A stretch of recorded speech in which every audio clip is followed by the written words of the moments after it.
E agora, em novembro, a Igreja celebra o Dia Mundial dos Pobres. Segundo um estudo realizado pela Fundação Getúlio Vargas Social, a pobreza aumentou durante a pandemia aqui no Brasil. De acordo com o estudo, o contingente de pessoas com renda domiciliar per capita de até R$ 497 mensais atingiu 62,9 milhões de brasileiros em 2021, o que representa quase 30% da população total do nosso país. É muita gente, né, Vanessa? E olha só, em 2 anos, de 2019 a 2021, 9,6 milhões de pessoas tiveram sua renda comprometida e ingressaram no grupo de brasileiros que vivem em situação de pobreza.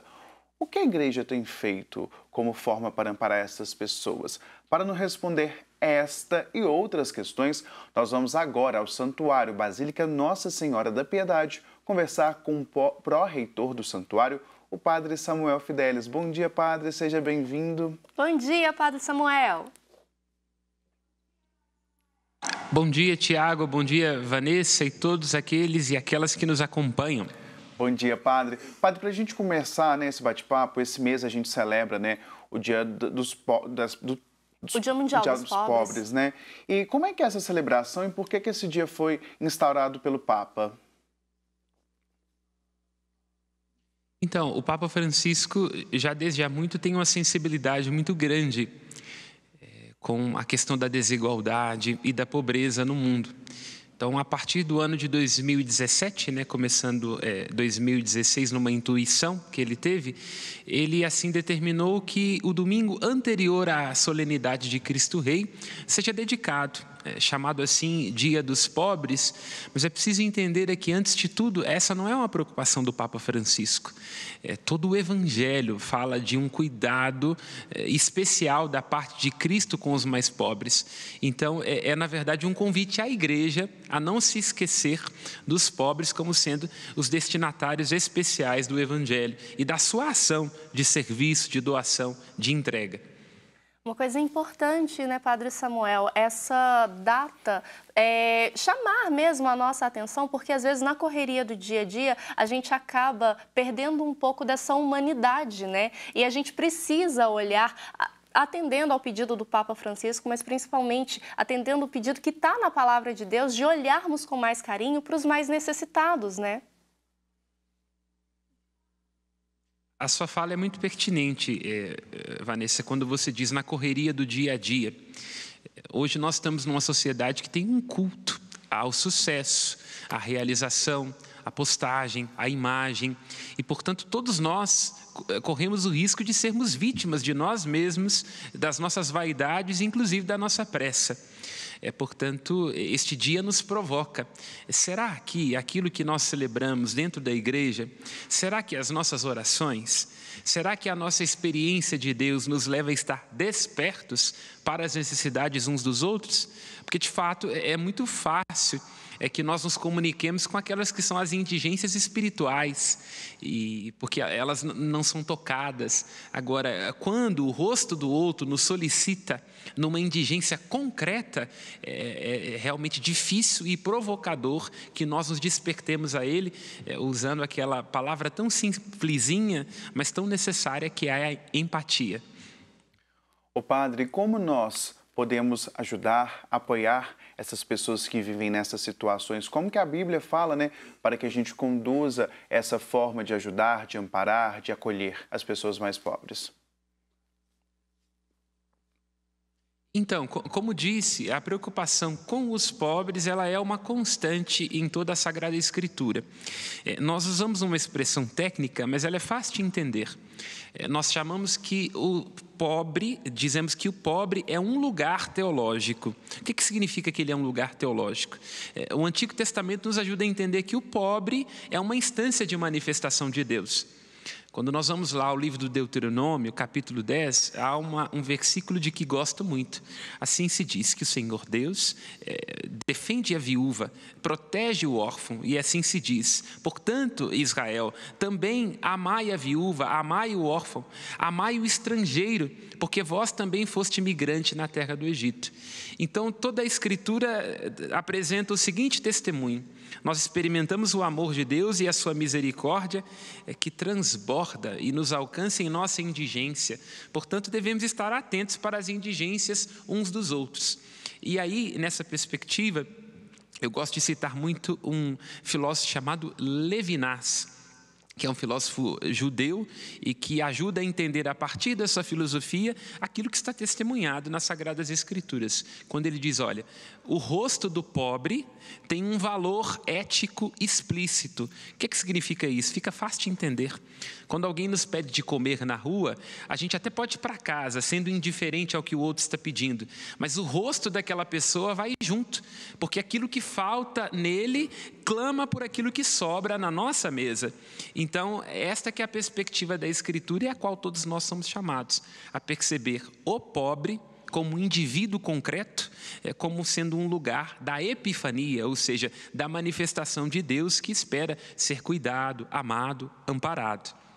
Padre Samuel, e para essa manifestação de Deus, muitas pessoas precisam furar a bolha que vivem, né? O senhor falou dessa questão, né, de às vezes as pessoas pararem num sinal, por exemplo, e vir alguém em situação de rua pedindo alguma ajuda e tal, e a pessoa acaba fechando os olhos para aquela situação, mas ela é uma realidade, principalmente no nosso país, né? A gente começou essa conversa, essa entrevista, falando o quanto que em 2 anos a pobreza cresceu aqui no Brasil. É preciso olhar, e é um olhar urgente, para essas pessoas que estão em situação vulnerável, né? Porque são pessoas que estão ali suscetíveis a várias coisas negativas, né, padre?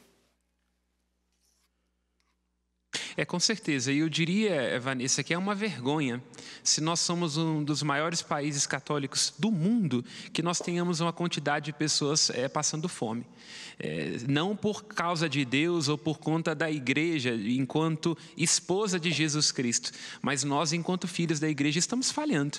Porque como é que um país que tem um grande número de católicos não se incomoda com a fome? E eu diria assim, antes de tudo é preciso encontro. Há momentos, lógico, que a pessoa pode nos pedir alguma coisa e nós não temos condições de ajudar ali concretamente. Ou a gente tem um pouco de dúvida sobre se a pessoa está sendo honesta conosco ou não. Tudo isso é possível. Não é para que a gente seja temerário ou perdulário no sentido de, vamos abrir as carteiras. Mas nós podemos dar rosto, proximidade, e se não tivermos nós condição de ajudar, poderemos saber quem tem. Aos vicentinos, aos vicariatos, por exemplo, da Arquidiocese de Belo Horizonte, toda a paróquia tem que ter uma instância de cuidado com aqueles que mais precisam. Esta é uma das funções do dízimo. Temos a família dos devotos de Nossa Senhora da Piedade, um dos braços é justamente cuidar daqueles que mais precisam. Então, se não pudermos ser nós naquele momento, ofereçamos o rosto, o ombro, o olhar e encaminhemos aquela pessoa a quem poderá ajudá-la. Padre, o senhor falou de alguns projetos aqui da nossa arquidiocese, né, que ajuda essas pessoas que mais pobres no amparo. A gente tem alguns outros projetos também, o senhor pode destacar quais que são as ações que a Arquidiocese de Belo Horizonte tem feito para amparar essas pessoas em situação de necessidade? Então, nós temos um vicariato, antes de tudo, para ação social e política. Significa que há alguém, em nome do arcebispo, vicário, que tem esta função de cuidar e de ajudar. Nós temos centros muito especiais dedicados a isso, como é o caso ali do Santuário de Nossa Senhora da Conceição dos Pobres, ali na Lagoinha. Ali se concentra um centro muito especial de acolhida àqueles que mais precisam, na pessoa do padre Roberto Rubens, seu reitor, e também do padre Júlio, responsável por este vicariato.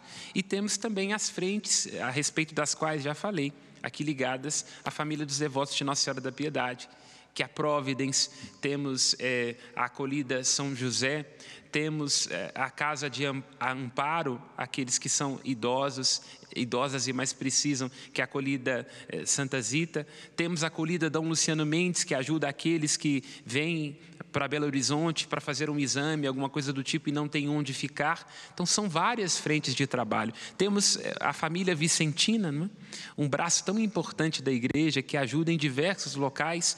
Então, quer dizer, basta procurar saber.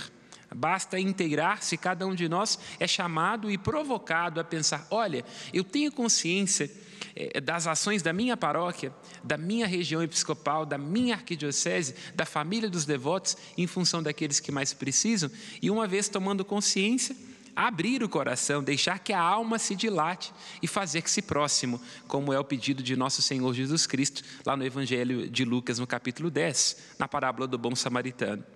Padre Samuel, uma coisa que às vezes, né, as pessoas podem ter em mente é que para eu ajudar, eu preciso ajudar financeiramente. Claro que, né, quem está numa situação de vulnerabilidade precisa desse amparo financeiro também, mas se a pessoa não tem condições de dispor financeiramente uma doação, ela pode ajudar com algum dom que ela tenha, né? Ela pode procurar a paróquia da sua região para oferecer algum serviço. Esse tipo de ação é muito bem-vindo também, né, padre? Com certeza, e uno isso ao que você já tinha falado. O importante é não ser indiferente. É possível, de fato, que nós não tenhamos condição de ajudar, como Cristo disse, infelizmente, né? Pobres sempre tereis.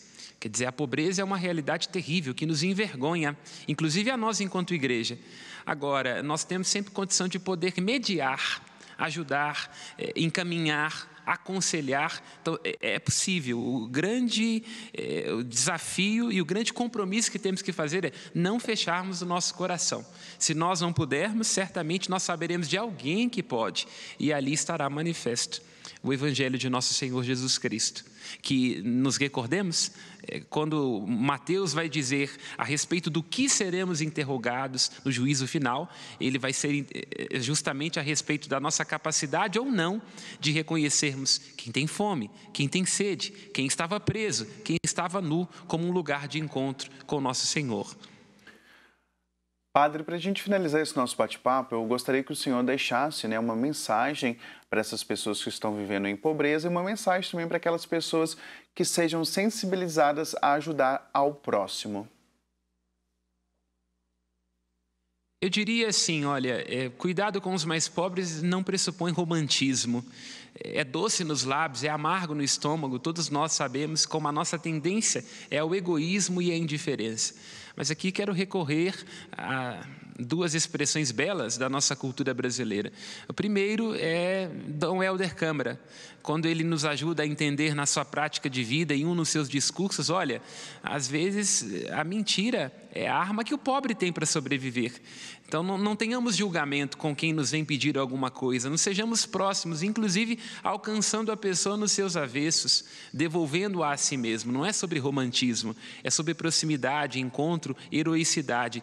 E também vamos recorrer ao Alto da Compadecida, não é? É uma das páginas belas da nossa dramaturgia, quando nós vemos ali, não é, no Chicó e no João Grilo, esta compreensão de que a gente tem que ser capaz de ser próximo uns dos outros, né? Há pessoas que, pelas experiências que tiveram, porque não tiveram oportunidade, acabam fazendo coisas que não são tão boas assim. E aí a beleza dessa peça de teatro é que Nossa Senhora se manifesta como compadecida. Portanto, nós que somos devotos de Nossa Senhora da Piedade, temos que nos inspirar dela para nos compadecermos uns dos outros.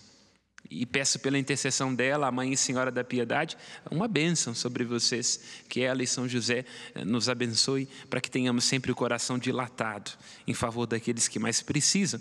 Em nome do Pai, do Filho e do Espírito Santo. Amém. Amém, Amém. Padre. Obrigado, muito padre? obrigada. Sempre é inspirador, né, esse bate-papo que a gente tem com o senhor e que realmente a gente possa abrir, né, não apenas os nossos olhos, mas o coração para aqueles que mais necessitam. Muito obrigada pela participação do senhor aqui, viu?